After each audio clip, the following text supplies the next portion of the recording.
les anges dans le ciel, l'un est vêtu en officier, l'un est vêtu en cuisinier, et les autres chantent.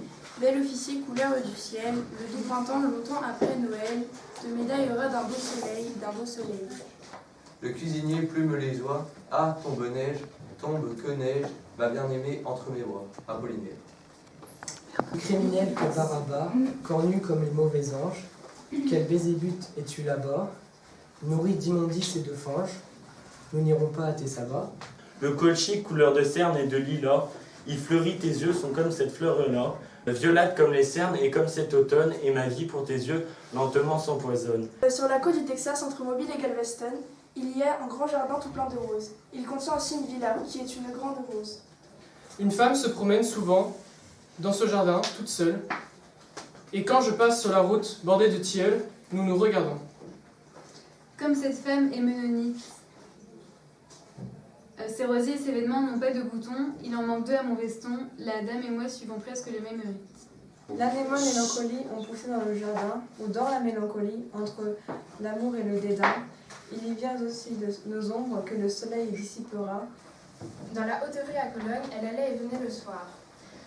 Offerte à tous en tout mignonne, puis buvait l'azé-trottoir. Très tard, dans les brasseries d'orgue, elle se mettait sur la paille pour un maquereau roux et rose. C'était un juif, il sentait l'ail, et l'avait venant de Formose, tiré d'un bordel de Shanghai. Et les enfants s'en vont devant, les autres suivent leur rêvant. Chaque arbre fruitier se résigne quand de très loin il lui consigne. Ils ont des poirons carrés, des tambours, des cerceaux dorés. L'ours et le singe, animaux sages, quêtent des sous sur leur passage. Atis, Atis, Atis, charmant et débraillé, c'est ton nom quand la nuit les elfes ont rayé. Parce qu'un de tes pins s'abat au vent gothique, et la forêt fut au loin comme une armée antique. La tzigane savait d'avance, nos deviers barrés par les nuits. Nous lui dîmes adieu, puis de ce pli sortit l'espérance. L'amour lourd comme un ours privé, dansa debout quand nous voulions.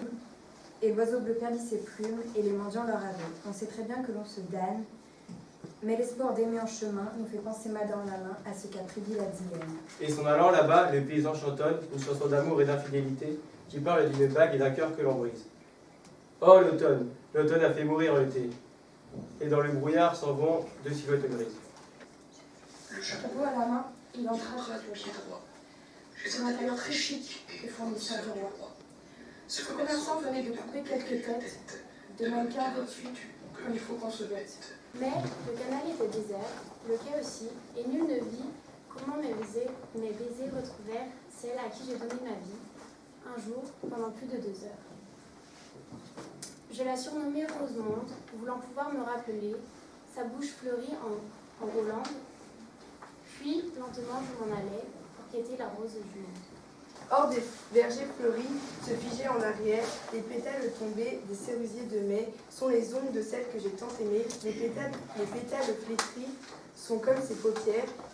Sur le chemin du bord du fleuve lentement, un ours, un singe, un chien, menés par des tziganes, suivait une roulotte traînée par un âne. Mon beau tzigane, mon amant, écoute les cloches qui sonnent. Nous nous aimions éperdument, croyant n'être vus de personne. Et nous étions bien mal cachés, toutes les cloches à la ronde nous ont vus du haut des clochers, et le disent à tout le monde. Demain, Cyprien et Henri, Marie-Ursule et Catherine, la boulangère et son mari, et puis Gertrude ma cousine, souriront quand je passerai. Je ne saurai plus où me mettre, tu seras loin, je pleurais, j'en mourrai peut-être. Non, je ne me sens plus là moi-même, je suis le 15 de la 11e, le soleil filtre à travers les vitres, ses rayons font sur mes verres l'épître, et danse sur le papier, j'écoute, quelqu'un qui frappe du pied la voûte. Hôtel, la chambre est veuve, chacun pour soi, présence neuve, on paye au mois. Le patron doute, paye au raton, je tourne en route comme un toton. Le bruit des fiacres, mon voisin laid, qui fume un âcre tabac anglais. Au lavalière qui boit et rit, de mes prières, table de nuit. Et tous ensemble, dans cet hôtel, savant la langue comme à Babel, fermons nos portes à double tour, chacun apporte son seul amour. Notre histoire est noble et tragique, comme le masque d'un tyran. Nul drame hasardeux ou magique ne rend notre amour indifférent.